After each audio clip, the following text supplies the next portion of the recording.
Bueno, damos inicio el día de hoy al tema con relación a lo que es la Contraloría General de la República.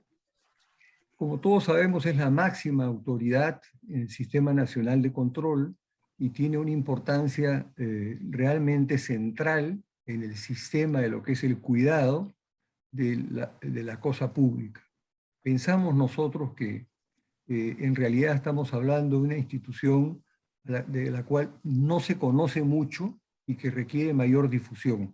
Por eso es que hemos escogido el día de hoy para tratar este tema tan importante por la función que le compete a esta autoridad que es la Contraloría General de la República. Así que deseándoles a todos ustedes que se sientan cómodos, y los haremos sentir cómodos en todo caso, y les agradecemos mucho que hayan venido para poner este tema que es de interés nacional. Así que con ustedes les cedo el uso de la palabra al moderador, al doctor Osvaldo Juntos.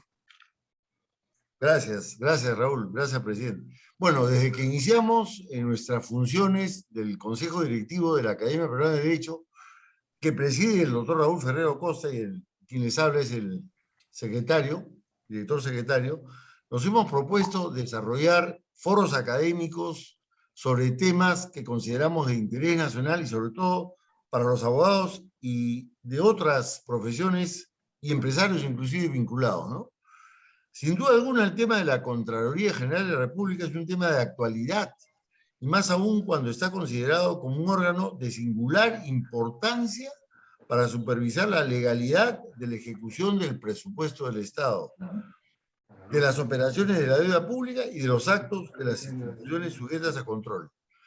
En el artículo 82, que seguramente muchos conocen de la Constitución actual vigente, establece que el Contralor General de la República es designado por el Congreso a propuesta del Ejecutivo por un periodo de 7 años.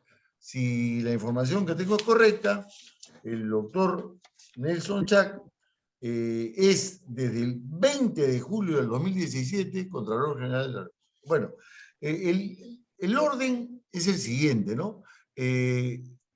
César Ochoa Cardich comienza, sigue Marisabel León y concluye Nelson Chac. La idea es hacer 2 rondas, una ronda de 15 minutos cada uno.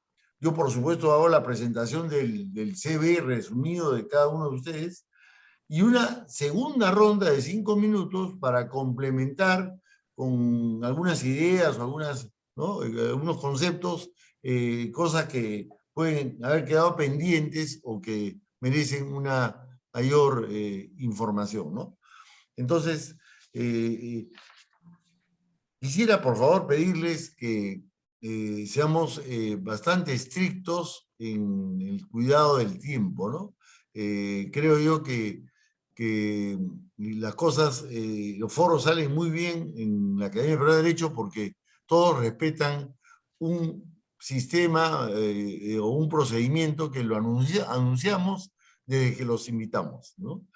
Bueno, el doctor César Ochoa Cárez, que es el primer expositor, es abogado de la Pontificia Universidad Católica del Perú, con estudio de posgrado en la maestría en Derecho Constitucional de la Universidad Católica. Es docente ordinario en Derecho Administrativo desde 1991 en la Pontificia Universidad Católica. Ha sido profesor de Derecho Constitucional en la Universidad de Lima desde el 2015 al 2019. Bueno, esas son las 2 razones por las que nos conocemos, ¿no? Yo soy también exalumno de la Católica y fui decano 14 años de la Facultad de Derecho de la Universidad de Lima, ¿no? Bueno, en la función pública ha sido presidente de la Comisión de Represión de la Competencia Desleal de Indecopi, autor de diversos libros especializados en Derecho Público Económico, consejero del estudio Amprimo Fluri Barbosa Rodríguez Abogado, y actualmente ejerce como abogado constitucionalista, consultor y árbitro. Adelante, doctor Ochoa. Muy buenas noches a los amigos de la Academia Peruana de Derecho, a los miembros del panel y a las redes sociales que nos siguen. Voy a referirme al marco constitucional de la Contraloría General de la República. Como tenemos un tiempo muy acotado, me referiré muy brevemente a los antecedentes. En el siglo XIX no existía la Contraloría. existía el Consejo de Estado en la Constitución de 1834 que examinaba la cuenta de los gastos públicos. El primer antecedente de la Contraloría General de la República se da en el siglo XX. La Contraloría aparece durante el gobierno de Leguía, llamado Oncenio de Leguía. Es una de las reformas que la misión Kemmerer, que funcionaba en varios países, asesoraba a varios países, a varios estados, en materia de reformas institucionales, propuso, siguiendo el modelo norteamericano. Así nos alejamos del modelo español del Tribunal de Cuentas, que venía de la colonia y siguió operando en el siglo XIX y parte del siglo XX, y con Leguía se marca el cambio. Se sigue el modelo norteamericano o estadounidense de la Contraloría General, ¿no? El modelo que corresponde a la GAO, se llama la General Accounting Office, creada en 1921 en los Estados Unidos, que constituye una entidad autónoma, pero que colabora con el Congreso. Hay que recordar que en los Estados Unidos el Congreso tiene un poder muy importante en materia presupuestaria, ¿no? De ahí el nexo entre la GAO y el Congreso, ¿no? Incluso la jurisprudencia de la Corte Suprema en 1986, a lo que me refiero a los Estados Unidos, definió al auditor general como funcionario del Poder Legislativo y que solamente puede ser removido por justa causa, ¿no? Es designado este Contralor y Auditor General por 15 años, ¿no? En coordinación y con el consentimiento del Senado. Entonces se tomó el modelo no exactamente igual, ¿no? Pero ese es el antecedente, el norteamericano, y se le concibió a la Contraloría como una oficina para la vigilancia de la ejecución presupuestal, pero era una oficina que era parte del Poder Ejecutivo durante el gobierno de Leguía, ¿no? No era, pues, propiamente un organismo autónomo. En los años 70, con la dictadura militar denominada el Gobierno Revolucionario de la Fuerza Armada, se dicta el Decreto Ley 19039, que configura el Sistema Nacional de Control y, entre otras cosas muy interesante, otorga potestad sancionadora a la Contraloría. En esa época era una potestad sancionadora pecuniaria, ¿no? Aplicación incluso de multas a los funcionarios públicos, declaraba la responsabilidad, ordenaba la aplicación de sanciones, comunicaba al Poder Judicial la existencia de ilícitos. Eso estaba en el Decreto Ley 19039 del Sistema Nacional de Control, que es el antecedente de la Constitución de 1979, que es la primera que reconoce a la Contraloría como organismo autónomo. Ahí aparece como organismo autónomo. Anteriormente no estaba así diseñada, ¿no? La Contraloría aparece como organismo autónomo en la Constitución del 79, organismo central del Sistema Nacional de Control, supervigila la ejecución de los presupuestos del sector público, de las operaciones de la deuda pública y de la gestión y utilización de bienes y recursos públicos. El Contralor General era designado por el Senado a propuesta del Presidente de la República por el término de 7 años. Y el Senado lo podía remover por falta grave. La ley establece las organizaciones, atribuciones y responsabilidades del Sistema Nacional de Control, decía la Constitución de 1979. En un Estado constitucional, el control de las finanzas públicas es una de las manifestaciones más relevantes del balance de poderes y del sistema democrático. ¿De qué se trata finalmente? Fiscalización de los recursos públicos que son generados por todos los ciudadanos. De ahí el alto interés público en la fiscalización. Y tienen un sentido muy democrático, ¿no? El combate a la corrupción, hay que decirlo, va más allá de la función de la Contraloría. Requeriría, a mi modo de ver, y eso podemos conversarlo en otra oportunidad, un sistema nacional anticorrupción. Como dice Alejandro Nieto, profesor de Derecho Administrativo español, corrupción y democracia son incompatibles. No se puede hablar de democracia corrupta. En realidad, se trataría de desgobierno. No cabe una democracia con corrupción. En la Constitución de 1993, aterricemos. Artículo 82. La Contraloría es una entidad descentralizada de derecho público que goza de autonomía conforme a su ley orgánica. En rigor es un organismo constitucionalmente autónomo. Esto de descentralización debe entenderse como independencia funcional de la Contraloría. Es el órgano superior del Sistema Nacional de Control, supervisa la legalidad de la ejecución del presupuesto del Estado, de las operaciones de la deuda pública y de los actos de las instituciones sujetas a control. El Contralor General es designado por el Congreso a propuesta del Poder Ejecutivo por 7 años. Puede ser removido por falta grave. La Constitución, en realidad, lo que está definiéndolo a este organismo como constitucionalmente autónomo. No lo dice así, pero ese es el concepto jurídico, ¿no? El concepto clave en sus funciones, en sus competencias, es la supervisión. Así, se le asigna la supervisión de la legalidad de la ejecución del presupuesto del Estado, de las operaciones de la deuda pública y de los actos de las instituciones sujetas a control.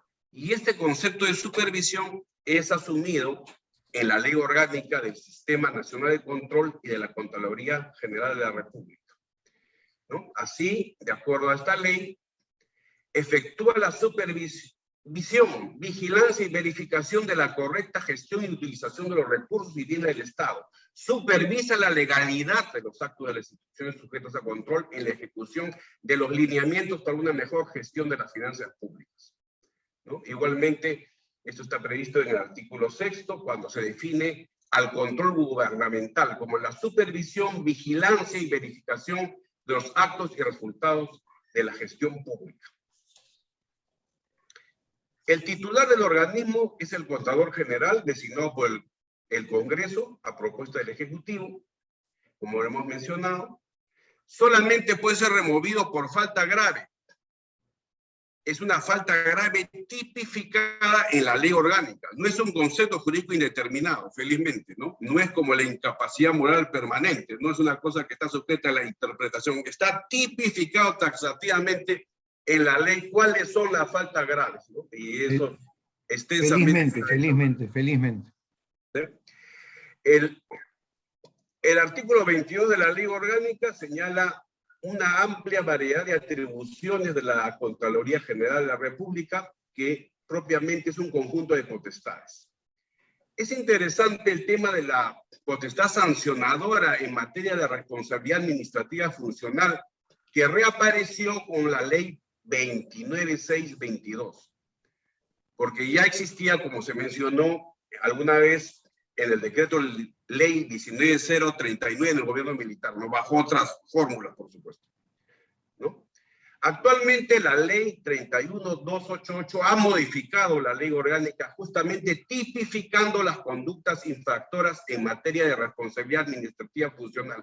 Sí estuvieron tipificadas en la ley anterior, pero esto dio lugar a un proceso en el Tribunal Constitucional y una sentencia al respecto, ¿no? Ahora están muy tipificadas de manera taxativa para evitar equívocos, ¿no? Si eso existiera, ¿no?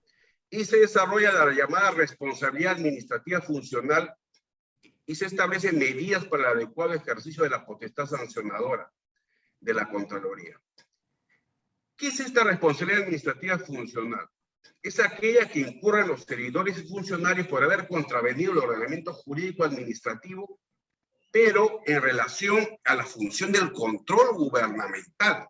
Eso hay que señalar, ¿no?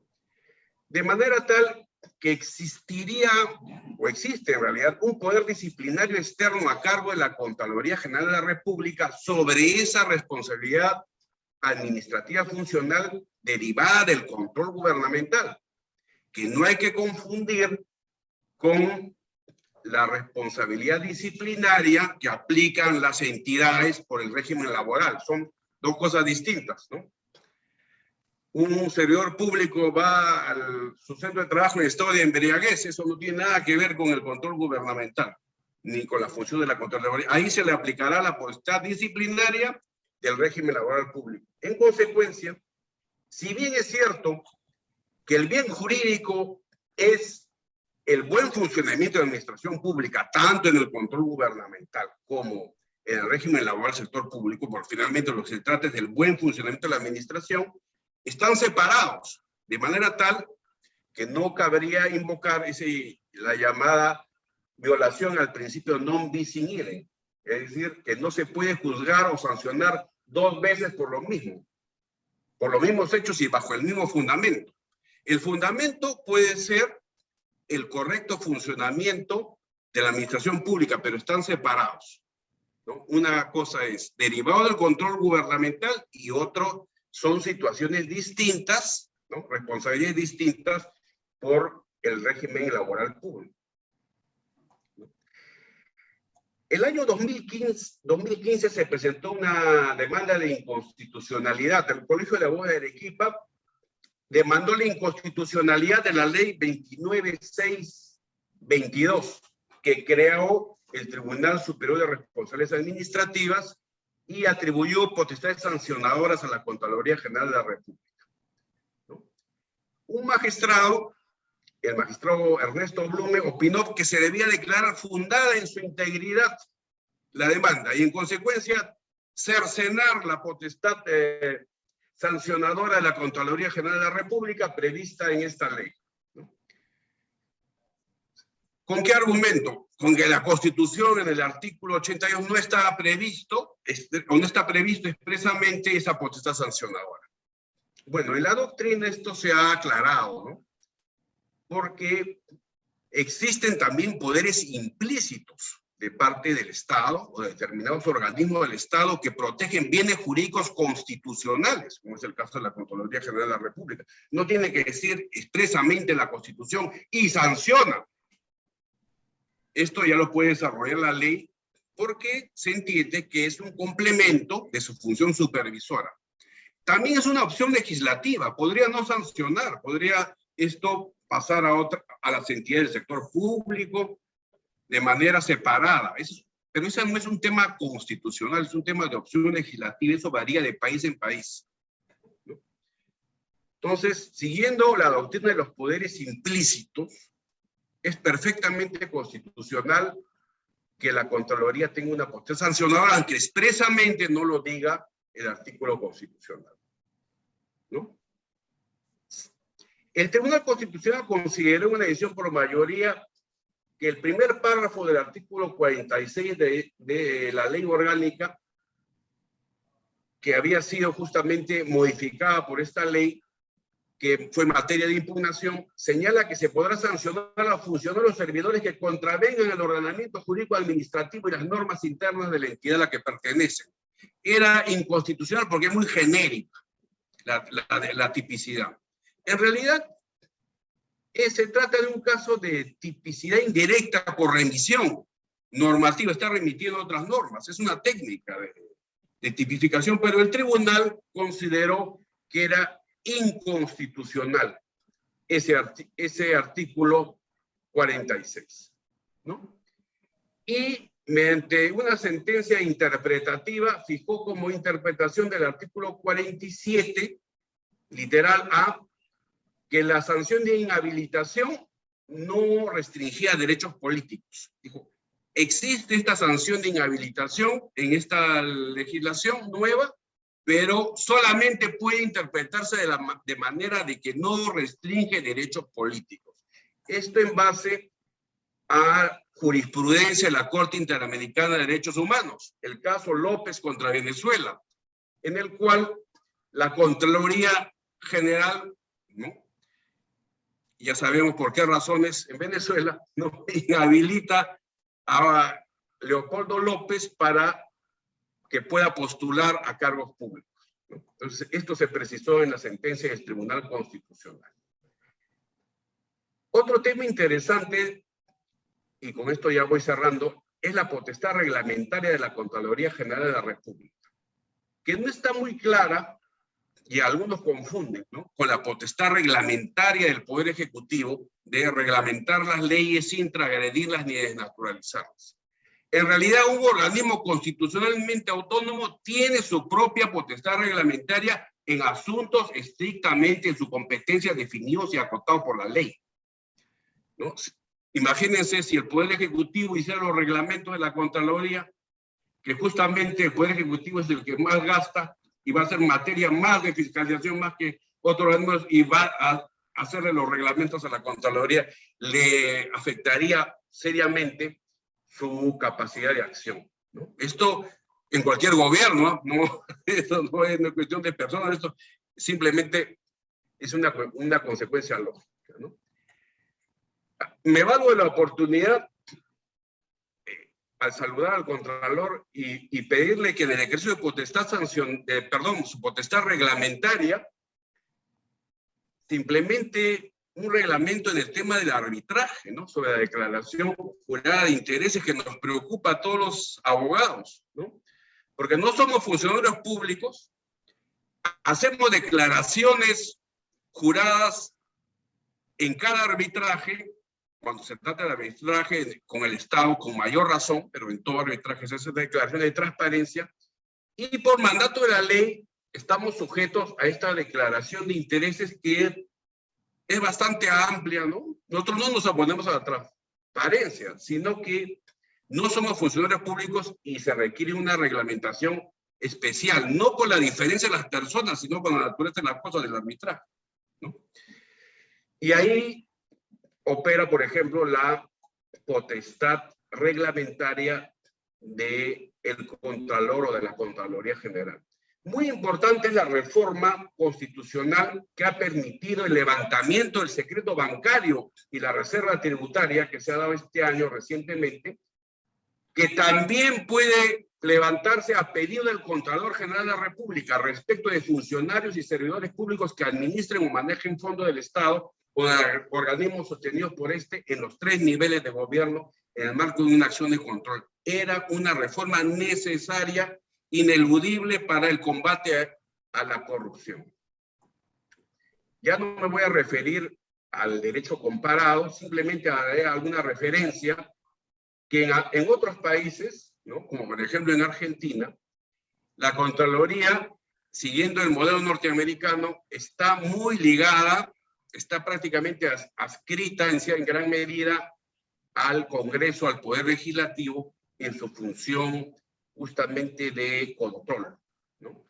En Chile, curiosamente, es casi un cuarto poder del Estado, es un fiscalizador preventivo de la legalidad, solamente una referencia, ¿no?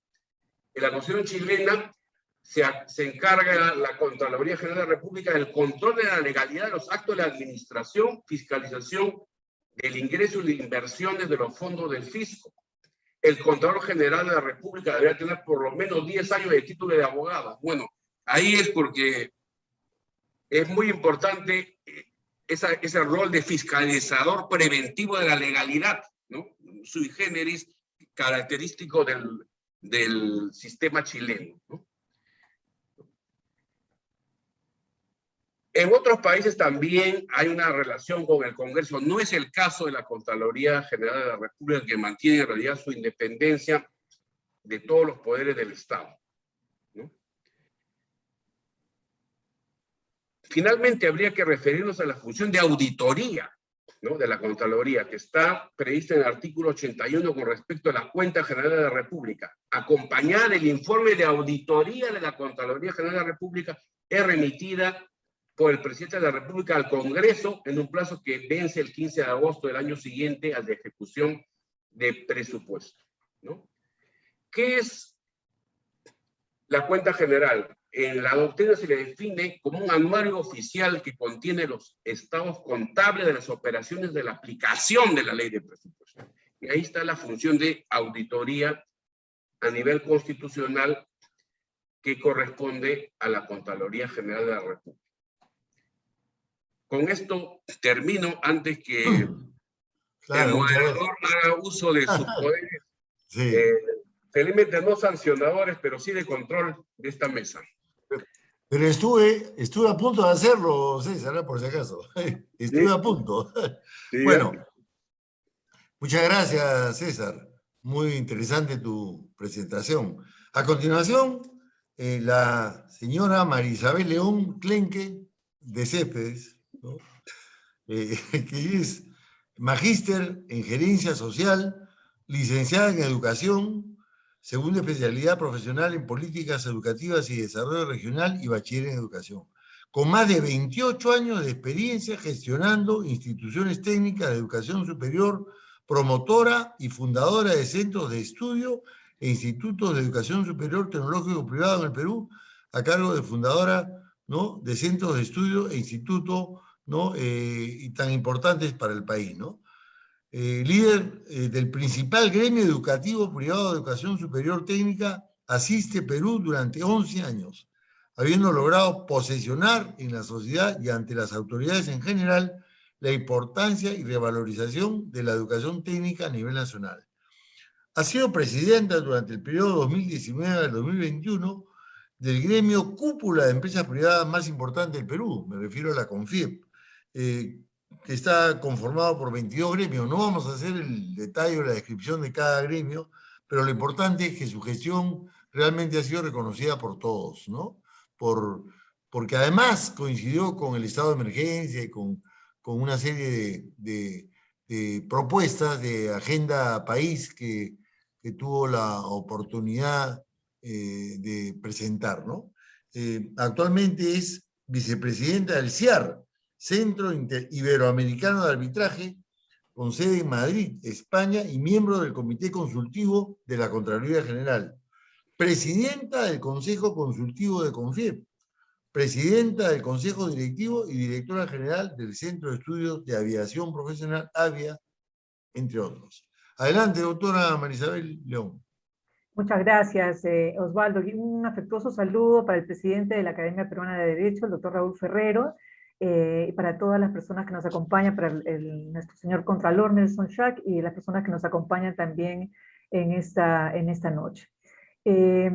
Bueno, yo, como han escuchado, no soy abogada precisamente, soy una educadora que tiene una trayectoria gremial en el sector educativo y en el sector empresarial de largos años, y he sido invitada a formar parte del Comité Consultivo de la Contraloría, organismo al que aprecio mucho y del que voy a dar mi opinión sobre la importancia que tiene a nivel nacional. La Contraloría es un ente autónomo, efectivamente, como ha claramente descrito el doctor Ochoa, que existe desde hace 92 años. Se inició efectivamente en el gobierno de Leguía como una repartición administrativa en realidad del Ministerio de Economía y Finanzas, ¿no? Es un organismo autónomo que tiene una sede central en Lima, tiene 5 oficinas descentralizadas en Lima Metropolitana, Lima Provincias, al norte, al sur, al centro, y más de 20 oficinas regionales en esta gestión, ¿no? Para que el Perú pueda tener un equilibrio de poderes, no solamente es importante mantener la legitimidad, sino también la transparencia. Y creo que esto es un tema que ha desarrollado muy bien el actual Contralor desde el año 2017 en que ha asumido la función, ¿no? A diferencia de lo que ocurre en el sector privado donde yo me desenvuelvo, en el sector público los funcionarios pueden hacer todo aquello que la ley les permite, mientras que en el sector privado se puede hacer todo excepto aquello que está prohibido. La Contraloría entonces tiene una actuación fundamental para el cuidado y, digamos, para velar por el uso adecuado de los recursos públicos que son puestos a disposición de las autoridades y de los funcionarios públicos desde los bolsillos, digamos, de los contribuyentes del sector privado, ¿no? La Contraloría es entonces el máximo organismo de control que tenemos en el Estado y tiene la enorme misión de velar entonces por este uso adecuado de los recursos y por velar también porque los funcionarios públicos ejerzan sus funciones de acuerdo a ley, ¿no? Examina las cuentas, la legalidad de los ingresos, de los gastos, la integridad del patrimonio del Estado, examina todas las cuentas también de los funcionarios que tienen a su cargo fondos públicos para velar por la ética y el adecuado uso también de estos recursos. Muchas veces la Contraloría es satanizada también por las acciones que tiene de fiscalización. Hay mucha gente que señala que la actuación de la Contraloría paraliza a los funcionarios públicos, pero en mi opinión esto no ocurre, sino que más bien hace labor de prevención en el uso de los recursos públicos para evitar cualquier tipo de contingencia posterior. De hecho, los controles que ejerce la Contraloría son concurrentes, que son los que se hacen, digamos, de manera previa, el control simultáneo y el control posterior. Y la mayor cantidad definitivamente de actos de corrupción se han encontrado en todas las acciones de control simultáneo, ¿no? Los problemas principales que se encuentran son los de corrupción y la inconducta funcional de los funcionarios, ¿no? El control de la gubernamental, digamos, del país ha estado sometido a una reforma a partir del año 2017 que entra justamente el Contralor Schack con una visión de modernizar la Contraloría, y esto se da justamente a raíz de un escándalo mundial como fue el Lavallato, y también del destape de una serie de actos de corrupción a nivel de los gobiernos regionales. De hecho, han habido muchísimos presidentes de gobiernos regionales que han sido apresados por, digamos, haber cometido una serie de delitos, dentro de ellas la negociación incompatible, la colusión, el peculado o el peculado de uso también en los recursos públicos, ¿no? Esto ha ocasionado, como digo, que la gestión del actual Contralor impulse una reforma profunda del Sistema Nacional de Control para hacerlo mucho más transparente y mucho más confiable, ¿no? Hay mucha más participación de la ciudadanía, y esto además ha sido reconocido internacionalmente. El Perú ha ocupado el primer lugar en el índice de disponibilidad de información a la ciudadanía sobre la gestión institucional de las entidades fiscalizadas. Esto en el año 2019, hemos ocupado el primer lugar, como digo, de transparencia, y es un mérito definitivamente del esfuerzo desplegado por la Contraloría, ¿no? El procedimiento de rendir cuentas a través de informes ejecutivos, además semestrales de gestión, abonan en este sentido. En el año 2018, 2019, en el año 2020, que se inicia la pandemia, ha habido una serie de operativos de control que seguramente el Contralor va a comentarnos, y que han justamente tratado de fiscalizar a entidades regionales, a entidades locales y a todo tipo de entidades públicas, principalmente en temas de salud y educación, para justamente cautelar los recursos públicos y su adecuado uso, y evitando cualquier tipo de perjuicio posterior, ¿no? En general, la importancia de las acciones de supervisión y de fiscalización que tiene la Contraloría son identificar primero cualquier tipo de perjuicio económico que pueda haber en servicios que hayan sido concluidos, servicios públicos, obras de infraestructura y demás. Identificar también a todo funcionario público infractor, asignándole las responsabilidades que puedan tener, e identificar también todas las obras paralizadas, además de proponer, por supuesto, normas reglamentarias y proyectos de ley que puedan sumar al adecuado uso de los fondos públicos.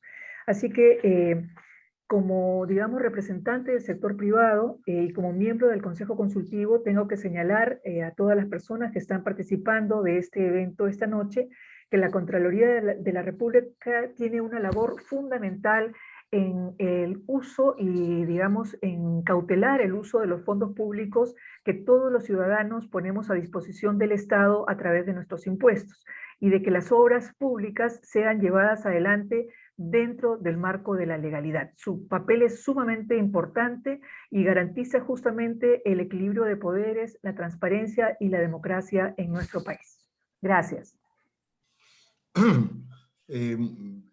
En representación de la Academia Peruana de Derecho, es muy grato haber contado con tu presencia, María Isabel, y bueno, es la introducción perfecta para pasar a Nelson Schack, quien es magíster en Gestión y Políticas Públicas y licenciado en Economía por la Universidad del Pacífico.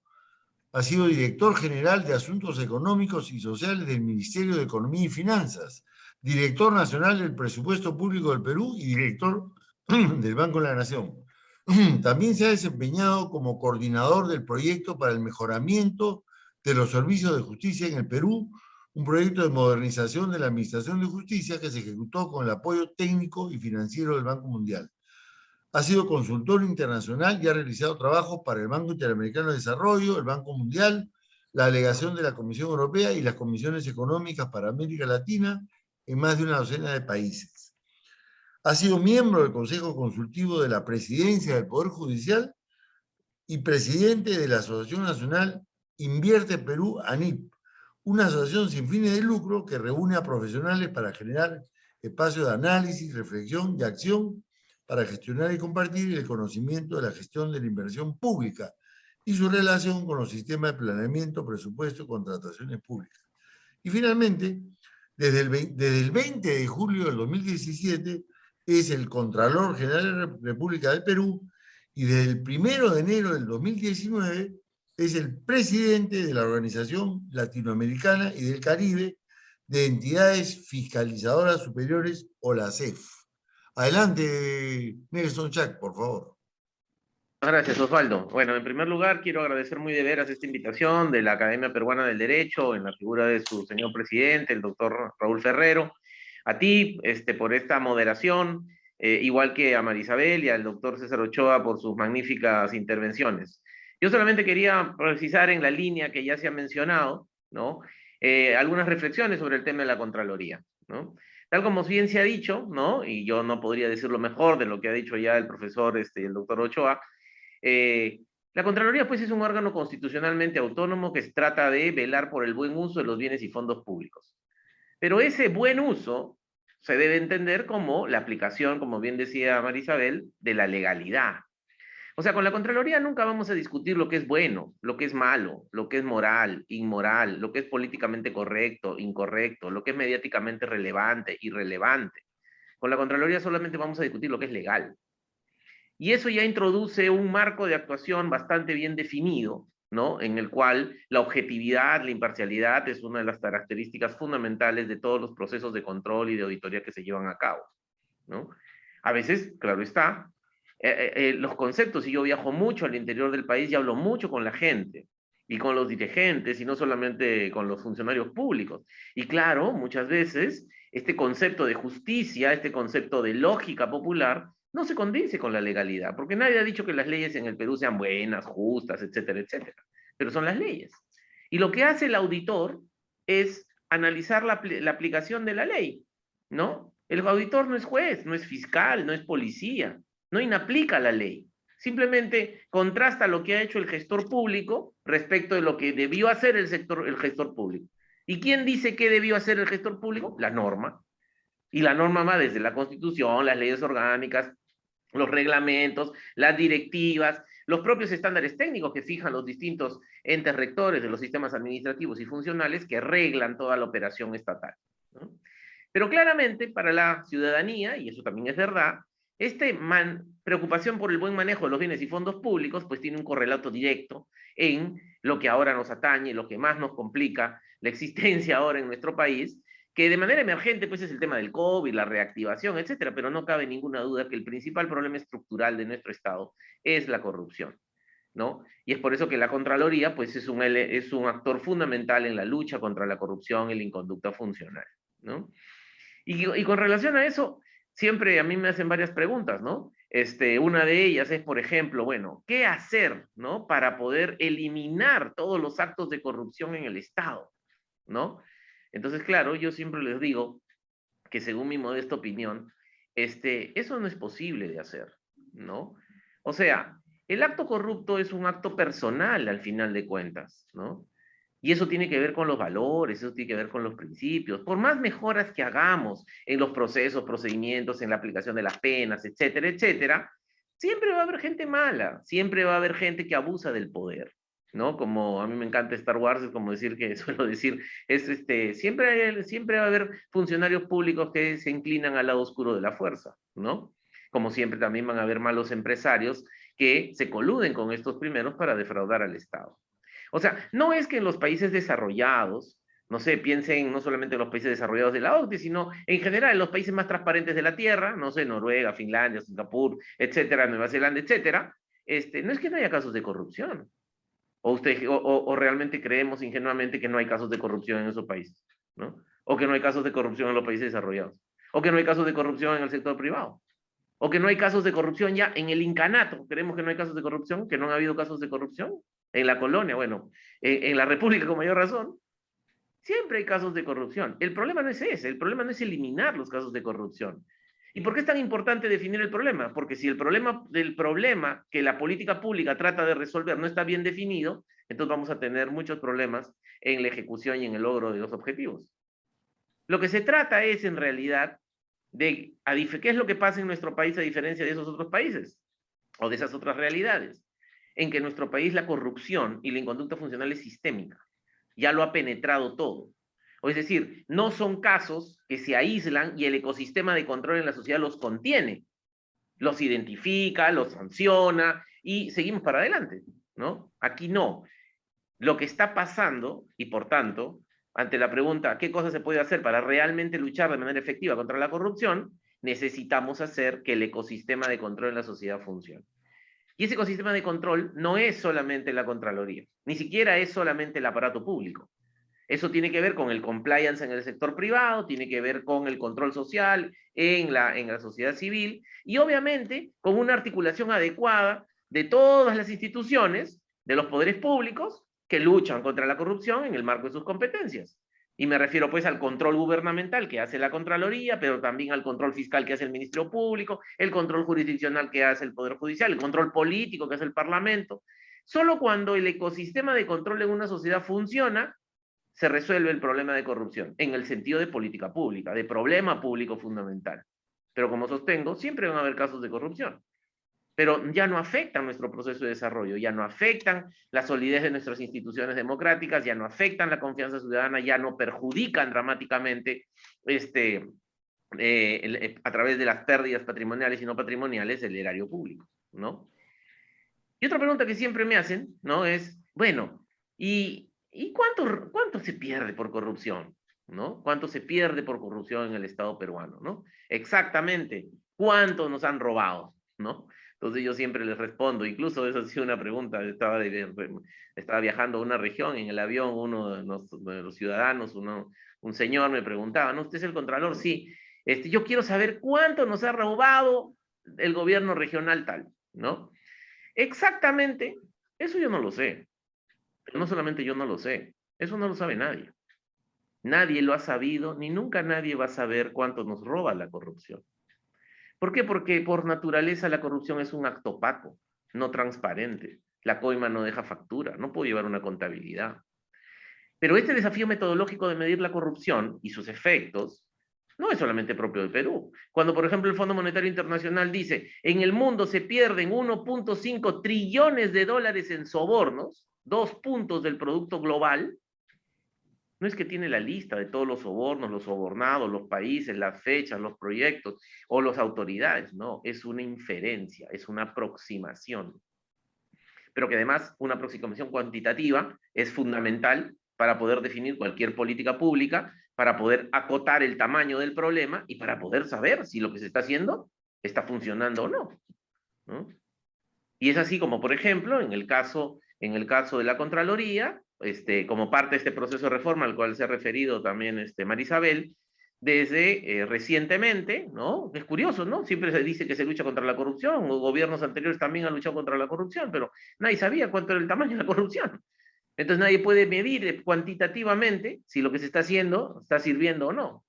Ahora eso ya se puede, ¿no? Y es por eso de que el año pasado podemos decir estimativamente que el Perú perdió 22.000 millones de soles aproximadamente del presupuesto público en problemas de corrupción e inconducta funcional, ¿no? Eso es equivalente a 12.6% del presupuesto, o sea, 12 soles de cada 100 soles los perdimos, ¿no? Y es un tema interesante, porque fíjense, dos realidades totalmente distintas, ¿no? Un acto corrupto, claramente corrupto, donde un funcionario público le roba al Estado y se colude con un privado corruptor y defraudan al Estado, genera una pérdida. Pero una mala decisión de alguien en el sector público, que se equivoca, entre comillas, una decisión inmotivada, una decisión irregular, una mala decisión, genera la misma pérdida. ¿Mm? Es por eso de que las decisiones en el sector público hay que verlas tanto desde la perspectiva de la lucha contra la corrupción como también de la inconducta funcional. ¿Mm? Pero en este marco, ¿qué cosa le corresponde hacer la Contraloría? Operativamente, estamos totalmente de acuerdo en términos constitucionales y legales a lo que han dicho César y María Isabel. Pero operativamente, ¿qué hacemos? ¿No? Lo que hacemos es controlar, supervisar el buen uso de los fondos, ¿no? Y para eso, la Contraloría a lo largo de sus 92 años casi, ahora en febrero cumplimos 92, ¿no? El próximo año. Yo llevo de Contralor 4, efectivamente, como ha dicho Osvaldo, ¿no? Siempre la Contraloría ha hecho control posterior. ¿Qué es eso? Hagan la obra, después la vemos. ¿no? Y ese es el estándar internacional. Entonces, la gran mayoría de los países desarrollados, todo el mundo hace control posterior, ¿no? Pero ¿por qué aquí no funciona tanto el control posterior? Como yo suelo decir, ¿por qué genera tan poco valor público el control posterior? ¿Por qué? Porque dadas las precariedades institucionales en todo el resto del sistema público, no tenemos servicios, no tenemos un sistema de controles internos en las propias organizaciones que funcionen bien, no tenemos un servicio civil de carrera, meritocrático, flexible, con funcionarios honestos, bien pagados, bien remunerados, pero además con alta calificación. No tenemos un sistema de justicia que funciona razonablemente bien. Nuestros sistemas administrativos tienen muchas complicaciones, tenemos muchos problemas con la ley de contratación, el sistema de inversiones. O sea, cuando el Estado no funciona bien, el control posterior tiene por definición un enfoque punitivo. ¿Por qué? Porque ya la carretera está hecha, ya está mal hecha, ya robaron. Entonces, ¿qué es lo que queda? Perseguir a los culpables nomás. Porque no vamos a volver a hacer la carretera, ¿no? Y si la sanción no llega, los efectos disuasivos, preventivos, comunicacionales de la pena no se van a dar. Que es lo que muchas veces pasa lamentablemente en nuestro país. Con lo cual, el control posterior surte muy poco efecto, ¿no? Más aún en una situación en la que hasta antes, como bien ha comentado César, antes del 21 de julio de este año, la Contraloría no tenía capacidad sancionadora, ¿no? Por eso es un elemento clave de la reforma del control gubernamental en el Perú, el ser consciente de que es mejor, una cosa tan obvia, ¿no? Es mejor prevenir que curar. Necesitamos un modelo de control más preventivo. Por eso he creado el control concurrente, que es un acompañamiento sistemático multidisciplinario en el proceso de ejecución, no después, en el proceso de ejecución, que le va alertando al gestor público y a la sociedad lo que se va haciendo en los procesos de contratación pública de bienes, de servicios, de obras, de personas, y, por tanto, el funcionario público honesto, que no siempre está bien capacitado, no siempre está bien remunerado, ¿no? Valora este trabajo de la Contraloría porque la Contraloría, al sacar el informe, revela que está haciendo mal. Se le dice, oye, disculpando la expresión, oye, vas a meter la pata, ¿no? Mira, te estás volándote estas normas. Corrige. Y entonces, en la concurrencia, casi todo se puede corregir, ¿no?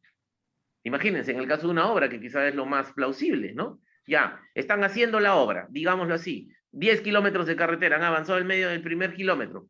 La Contraloría va con sus ingenieros. Pero no va a ver.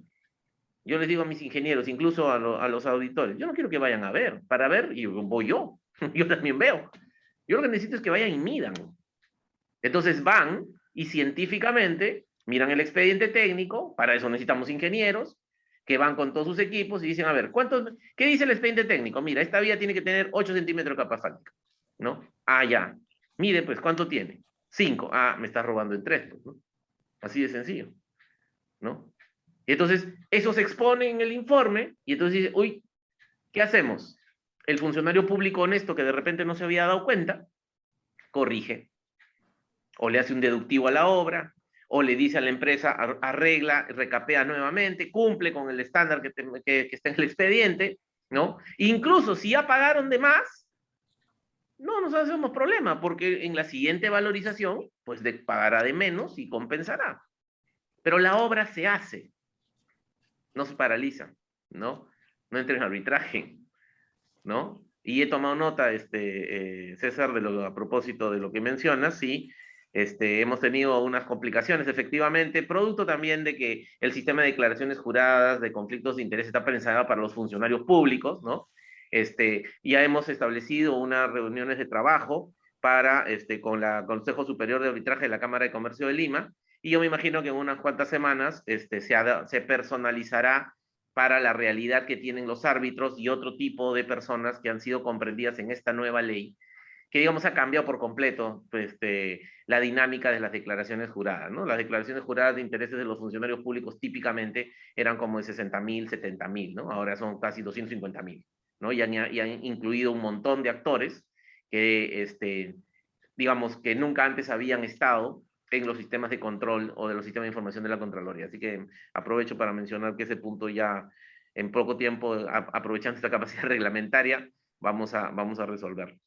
Pero les decía, Entonces, este control concurrente, un enfoque preventivo, es mucho más eficaz, porque como yo suelo decir, no solo hay que llorar sobre la leche derramada, bueno, ya hemos llorado mucho, creo, hay que evitar que se derrame, y esto evita que se derrame. Es por eso que justo ahora el Congreso de la República, hemos visto con gran satisfacción en la Comisión de Fiscalización, ha aprobado el dictamen para que esto se vea en el Pleno y se expande el control concurrente a nivel nacional, ¿no? Pero además, no solamente hay que hacer control concurrente, hay que preocuparse de tener cobertura, que es otra de los grandes problemas que ha tenido el sistema de control y su efectividad en el Perú. Se pueden imaginar, en la década previa a la reforma, entre el año 2008 y 2017, el Perú tiene 1.678 distritos, en 1.206, o sea, 1.200 de 1.600 distritos, en esa década, nunca se hizo una auditoría.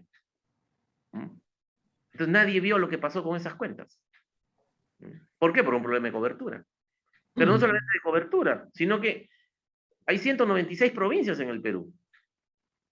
Cuando yo he llegado, yo he creado las oficinas de control provincial en más de 1/3 de esas provincias. Antes no habían. Y todas esas oficinas dependían de cada entidad. O sea, quien le ponía la plata para la operación logística, para contratar a la gente, para que desplieguen sus operaciones de control, era la propia entidad. Y como ustedes bien saben, el manejo del presupuesto de una entidad lo tiene el titular. Es por eso que el proceso de control ha sido tan poco eficaz en muchos casos. O sea, ¿cómo yo voy a controlar a quien me paga? ¿No? O sea, ¿cómo van a controlar al alcalde si el alcalde es el que pone la plata para que todos estén trabajando? ¿No? Entonces, por eso el tema de la absorción administrativa de las oficinas de control institucional en el Perú es otro de los elementos centrales de la reforma. Claro, eso significa un enorme desafío organizacional para la Contraloría, ¿no? La Contraloría antes tenía, como bien ha mencionado María Isabel, 25 oficinas desconcentradas, una en cada región, ¿no? Ahora tengo 300, ¿no? 300 voy a tener al cierre del año. Imagínense todo ese desafío organizacional, ¿no? Pero bueno, eso es parte de la reforma, pero es fundamental porque es necesario que haya absoluta autonomía e independencia del controlador para que haga bien su trabajo. No puede depender del controlado, ¿no? Y el próximo año vamos a absorber las oficinas de control institucional del gobierno nacional, ¿no? Con lo cual, todo el sistema nacional de control va a ser la Contraloría, ¿no? Y entonces todo el mundo va a estar usando los mismos sistemas, van a estar siendo capacitados por la Escuela Nacional de Control, van a tener las remuneraciones que tiene el escala de la Contraloría, es decir, funcionarios calificados en una carrera pública específica, que es otra de las reformas que tenemos que plantear al Congreso, una nueva ley de carrera del auditor gubernamental. Y ya para terminar, dos elementos adicionales a este tema de la carrera, ¿no? No voy a tocar el que ya desarrolló César sobre la capacidad sancionadora, porque al final lo que se trata es cómo construir un sistema de control que sea capaz de prevenir, de detectar, de investigar, de hacer las auditorías y de sancionar. Pero en el tema de la detección es fundamental. O sea, la apuesta que se está haciendo es, así como la corrupción se sofistica, el control también tiene que sofisticarse. Y por lo tanto, todo este tema que bien ha mencionado César, la capacidad de levantar el secreto bancario tributario y después la reserva bursátil, la capacidad de tener el control de todas las declaraciones juradas de conflictos de interés, de todas las declaraciones juradas de bienes y rentas, ¿para qué es? Es para que la Contraloría empiece a mirar ya no los procesos de contratación, sino a las personas. ¿Qué pasa con el patrimonio de las personas, de los funcionarios públicos y de todo su entorno vinculado? Y es por eso que ahora estamos haciendo una gran inversión en todos los temas de Big Data, Analytics, inteligencia artificial, para poder empezar a cruzar todas las bases en el marco de una gran interoperación y poder tener una nueva línea de trabajo, que yo le he llamado, ya no son auditorías a los procesos, sino a las personas, ¿no? Porque de alguna forma el dinero mal habido de la corrupción tiene que traducirse en algo, en el gasto de alguien, en un desbalance patrimonial de alguien. Nosotros nos encargaremos de los funcionarios públicos, pero al momento de analizar el entorno vinculado, se generaron una serie de informaciones que muchas veces terminaremos trabajándola conjuntamente con, seguramente, las fiscalías de lavado de activos, las fiscalías anticorrupción. Entonces, el tema de la tecnología y el uso de la información, es otro de los elementos fundamentales de este proceso de reforma. Y el último es, siempre he dicho que el mejor aliado del control gubernamental es el control social, por eso hemos creado una serie de programas como el programa de monitores ciudadanos de control, donde capacitamos a los ciudadanos y ellos en un gran programa voluntario nos ayudan a controlar. Nunca vamos a tener todos los auditores que necesitamos, ¿no? Nunca vamos a poder mirar qué es lo que pasa en todas las obras, en los procesos de contratación. O sea, son más de 49.000, ya 50.000 procesos de contratación de bienes y servicios que se hacen al año en el Estado peruano. Y ustedes saben que muchas veces una obra se demora más de un año. Hay más de 35.000 obras en ejecución al día de hoy, ¿no? A nivel nacional, teniendo que como obra es desde la pavimentación de una vía hasta la refinería de Talares, también es una obra, digamos. Entonces, nunca la Contraloría ni el Sistema Nacional de Control va a tener la suficiente cantidad de gente y capacidad para poder controlar lo que hay que controlar.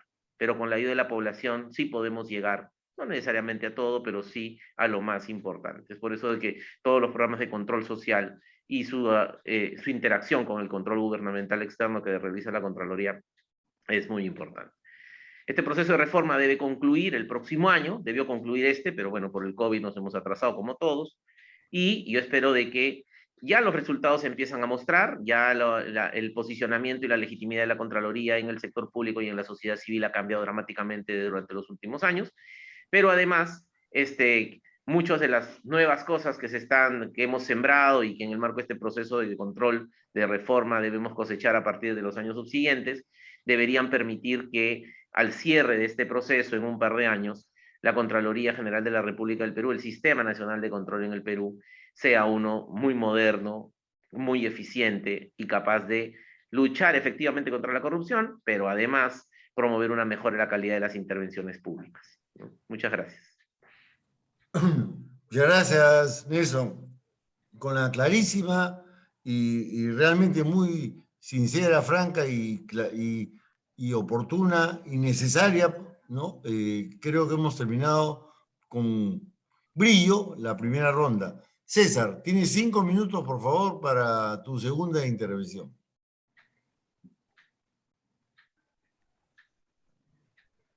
Sí, las palabras del contador me hacen reflexionar sobre si el tema del combate a la corrupción requiere una reforma constitucional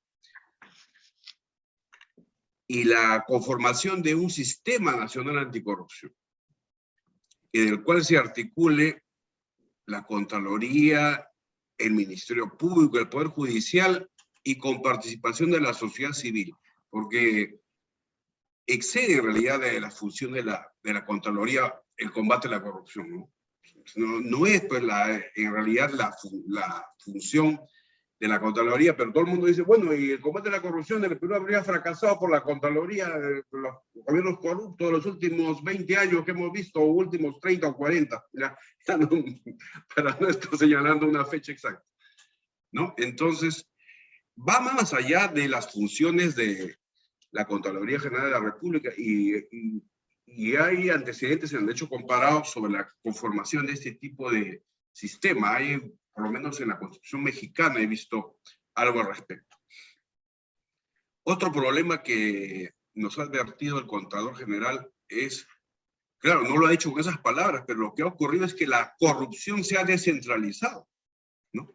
Como sabemos, y eso obligaba, en realidad la causa, me parece, una de las causas para justamente que la Contraloría se haya desconcentrado, lo que implica aumentar también el presupuesto de la Contraloría General. Y una última reflexión. Recuerdo en el tema de Odebrecht, ¿no? Hace años, cuando se da pues Proinversión, hasta donde yo recuerdo la buena pro a esta empresa, había un pronunciamiento de Contraloría sobre un impedimento para contratar, ¿no? Y sin embargo, fíjense que Proinversión dejó de lado ese pronunciamiento en base a un informe de un estudio de abogados o de estudios de abogados, no recuerdo. Entonces, ¿qué seriedad tiene La Contraloría, si una entidad pública como Proinversión u otra, va a desestimar así tan fácilmente un pronunciamiento del ente rector del Sistema Nacional de Control en base a un informe de un estudio de abogados, ¿no? Y con eso no estoy hablando de los abogados, yo soy abogado y consultor precisamente. Esas son las reflexiones a propósito de lo que hemos escuchado esta noche. Muchas gracias. Muchas gracias, César, nuevamente. A continuación, Marisabel León, por favor. Adelante. Gracias Osvaldo. Sí, efectivamente, yo estoy muy familiarizada con el discurso de Nelson y lo acompaño evidentemente en la preocupación que tiene y en todo el trabajo que ha desplegado desde el año 2017 para esta reforma importante de la Contraloría y los mejores resultados que son evidentes y que, como mencioné, han sido además premiados internacionalmente. Yo lo que tengo que decir es que donde hay seres humanos definitivamente hay actos incorrectos y hay corrupción. Yo creo que lo que tenemos que hacer no solamente es cumplir las normas y como Contraloría fiscalizar y velar por el uso adecuado de los recursos, sino también desde la sociedad civil tenemos que trabajar no solamente en la parte de educación y de formación cívica de las personas, no solamente debemos preocuparnos de la instrucción de los niños, por ejemplo, y de los jóvenes en los colegios y en los centros formativos, sino también de la formación ética que deben tener, de los valores que tenemos que inculcarles para evitar justamente que en la época en que puedan disponer de recursos públicos o que puedan gestionar emprendimientos personales, pues puedan hacerlo dentro de los límites de la ley y de lo que es correcto. Todos estos actos de corrupción que ha mencionado Nelson y estos 22.000 millones que fueron calculados digamos, de producto de la corrupción, podrían haber generado en nuestro país la construcción de al menos 120 hospitales, que yo siempre los menciono, le tengo una fascinación especial a estos hospitales de salud de Barton y Caeli, no sé si alguien los conozca, pero son hospitales que han sido trabajados como APPs que costaron 200 millones de soles, y si nos ponemos a pensar que si las personas hubieran hecho lo correcto, hubieran utilizado los dineros públicos de manera correcta para hacer las obras con transparencia y con rectitud, podríamos haber dispuesto, digamos, durante la emergencia sanitaria de 120 hospitales similares a estos de salud de Barton y Caeli para poder atender a la población. Y sin embargo, este dinero se ha diluido en los bolsillos de muchas personas que además no van a poder ser detectadas, como bien ha dicho Nelson. Entonces sí creo que no solamente tenemos que ser, sino también tenemos que parecer, y que los funcionarios públicos tienen que tener también un perfil que pueda ser cumplido, digamos, ¿no? Y también ahí hay una actuación de la Contraloría en la presentación de este proyecto de ley para garantizar un perfil básico, digamos, de competencias de los funcionarios, ¿no? Es importante saber que una persona para ejercer una función pública puede ser tener causales de inhabilidad, pueden ser incompatibles o pueden ser también inaptos, ¿no? Pueden ser cualquiera de las tres formas, digamos, que se cuestione a una persona para que pueda acceder a un cargo público y por ende al uso de recursos públicos que son puestos bajo su custodia. Esto es lo que les podría comentar, y sí creo que, digamos, la labor de combate de la corrupción no solamente se debe dejar en este caso, en manos puntuales de la Contraloría, sino que todos aquellos que formamos parte de la sociedad tenemos que poner nuestro granito de arena, pregonando también con el ejemplo, ¿no? Haciendo las cosas que nos toquen hacer, donde nos toquen hacer, de la manera más transparente posible, de la manera más correcta posible, para poder inspirar a otros peruanos a que tengan la misma conducta y hagan, digamos, exactamente las mismas cosas con un buen proceder. Gracias, Osvaldo. Muchas gracias, Marisabel. Bueno, y para concluir esta segunda ronda le corresponde al Contralor General de la República, Nelson Chac, por favor, finalizar esta noche. Sí, Osvaldo, muchas gracias. Efectivamente, tal como ha mencionado César y Marisabel, ¿no? Creo que son dos temas muy importantes. La corrupción no es un problema del gobierno, ni siquiera es un problema del Estado, es un problema de la sociedad. Los funcionarios públicos corruptos y los empresarios corruptores, porque evidentemente no hay corrupto público sin corruptor privado, ¿no? Nacen en nuestras familias, viven, estudian en nuestros colegios, viven en nuestras regiones, o sea, el problema está en la sociedad, ¿no? No solamente tenemos ahora una enorme crisis sanitaria, una enorme crisis económica, tenemos una enorme crisis de valores, ¿no? Pero ciertamente, ¿no? Y para eso, evidentemente, si el problema es en la sociedad, por eso les decía, lo que tiene que funcionar es el ecosistema de control. Pero como bien dice César, un tema fundamental es la adecuada coordinación interinstitucional, siempre tan venida menos, siempre tan compleja, al interior del Estado, ¿no? Es por eso de que, ¿qué es lo que se necesita? Se necesitaría en realidad concentrar en un solo punto, ¿no? Imagínense las capacidades y las competencias del auditor, del policía, del procurador, del fiscal, del juez, en una sola organización. Claro, eso digamos, es impensable de hacer por el desbalance de poderes que generaría en un sistema democrático. Pero sí podríamos generar un mecanismo de una fuerza de trabajo conjunta, ¿no? Digamos, yo pongo 10 auditores, los mejores auditores, el Ministerio del Interior pone a los 10 mejores policías de la DICORCOR o la DIVIAC, los 10 mejores procuradores, los 10 mejores fiscales, ¿no? Y que se concentren en una operación conjunta, ¿no? Donde van a estar concentradas todas las competencias que queremos, pero en los grandes casos de corrupción, porque además hay pues distintos tipos de corrupción, ¿no? O sea, el caso de Lavallato, por ejemplo, es un caso de mega corrupción, pero es mega no porque es grande, es mega porque es complejo, ¿no? Entonces, es muy importante poder hacer una taxonomía de los casos de corrupción, porque no todos los procesos de corrupción se comportan igual, pero lo que también es cierto es que el Estado no es un banco al cual lo pueden asaltar. Para defraudar al Estado tienen que seguir con todos los procesos y procedimientos públicos. Y es por eso de que hay, por esto que estamos conversando, hay 5 reformas fundamentales que a mi juicio el Estado tiene que emprender para realmente luchar contra la corrupción y la inconducta funcional en el Perú de manera sostenible. La reforma del control gubernamental, que es sobre lo que hemos estado conversando, yo os agradezco mucho esta oportunidad para poder transmitirles a ustedes y a todas las personas que nos siguen a través de las redes sociales, lo que estamos haciendo en la Contraloría, ¿no? Siempre tenemos problemas muchas veces, hacemos muchas cosas, pero nadie lo sabe, ¿no? Entonces, yo estoy muy gratamente en este foro para poder contarles un poquito de lo que estamos haciendo. Pero además de esa reforma, hay por lo menos 4 sin las cuales los problemas de corrupción e inconducta funcional en el Perú no se van a solucionar. Y el caso de Odebrecht que acabamos de tener, en unos 10 años, Dios no quiera, vamos a tener otro similar, con otros actores de otras nacionalidades, en otros procesos, con otros montos, pero van a hacer lo mismo. De hecho, el caso, y esta es una verificación casi cíclica, ¿no? O sea, el caso Lavallato no es un caso nuevo en el Perú. Lo que pasa es que es nuevo porque han sido los brasileros, han sido las grandes carreteras, han estado vinculados los presidentes, digamos, de ahora, ¿no? Pero esto ya pasó antes en la República, ¿no? O sea, antes eran los franceses, los ingleses, antes era ya no las carreteras, sino eran los ferrocarriles, los empréstitos.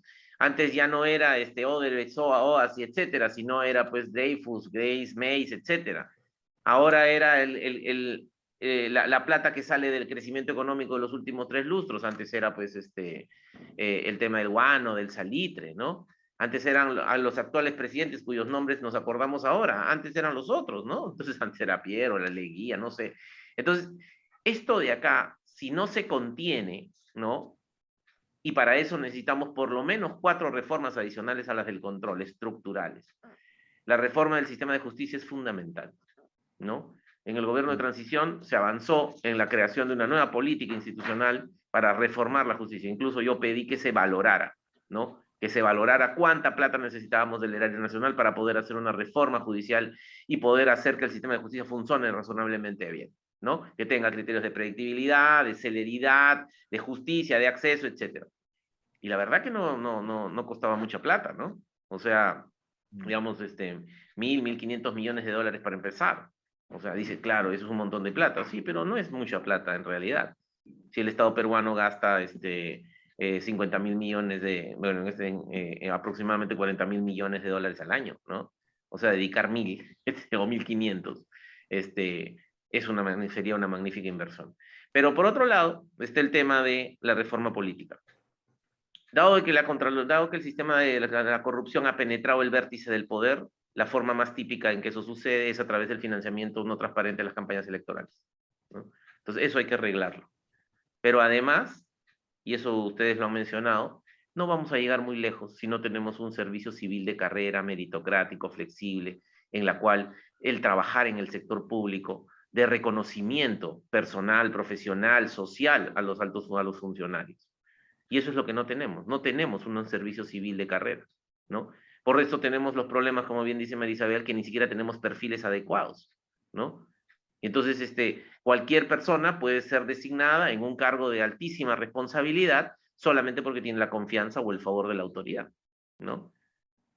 Y por otro lado, sin duda alguna, si consideramos de que el poder, digamos, la corrupción es el abuso del poder,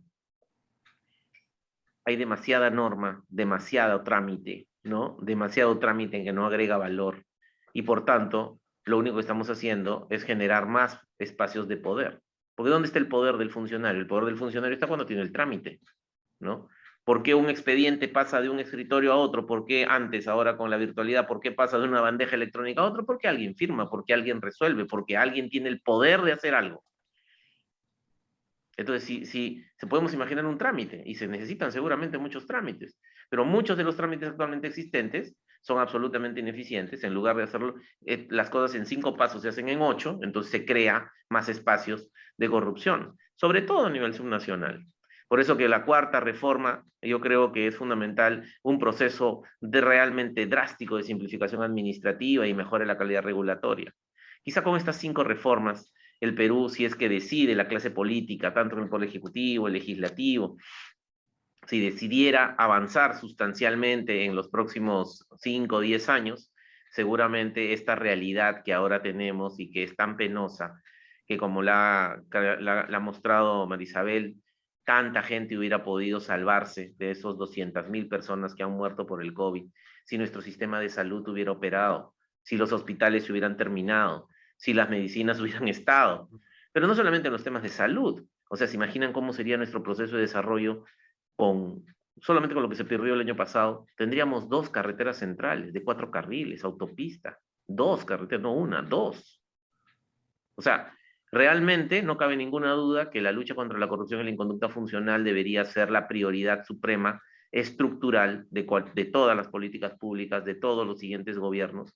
Y ojalá que en la medida que se puedan implementar progresivamente estas reformas, complejas ciertamente, como las que se vienen haciendo en materia de control gubernamental, ya nuestros hijos tengan un país mucho mejor del que nosotros estamos teniendo, ¿no? Eso era todo, Osvaldo. Muchas gracias.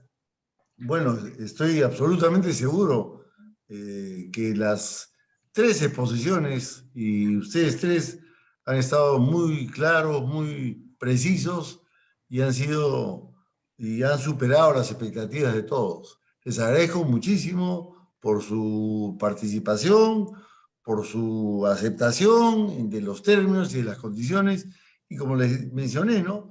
Aquí no hay preguntas ni respuestas, son simples intervenciones. Dejo en uso de la palabra al presidente del Consejo Directivo de la Academia Peruana de Derecho, el doctor Raúl Ferrero Costa, para las palabras finales. Adelante, doctor. Muchas gracias. Bueno, quiero agradecerles muy sinceramente a ustedes 3, los que han venido hoy día a dar una clase muy clara de un tema tan espinoso, tan difícil y sobre todo tan complejo de explicar. Por dónde se enfrenta una cosa que está por todos lados visible y por todos lados invisible, porque no es fácil lidiar con estos temas que son tan complejos, ¿no? Por otro lado, creo que les agradecemos mucho por su participación, porque nos han ilustrado. Comienzo por agradecerle a César Ochoa cuando me regaló ese libro sobre el tema económico de la Constitución, lo cual sí, oportunamente, ¿no? Y lo agradecí oportunamente además. Y la participación de María Isabel, de Nelson, han sido excelentes, muy claras, y un poco, pues, nos pone un poco, como decía, un poco tristes, ¿no? De ver que a pesar de todo el esfuerzo que se hace, los resultados no son los que queremos, los que nosotros aspiramos. Pero creo que la lucha siempre está de por medio y que nosotros tenemos que estar esforzándonos plenamente y solidarizarnos con el trabajo que tiene la Contraloría, que es tan difícil, un medio como el nuestro, donde han habido pues tantas acciones impropias en el manejo no solamente de la cosa pública, sobre todo el manejo de los dineros del Estado. Muy agradecidos a ustedes por las claras exposiciones, y la academia también se los agradece, porque es todo un esfuerzo preparar ideas para ser sintéticos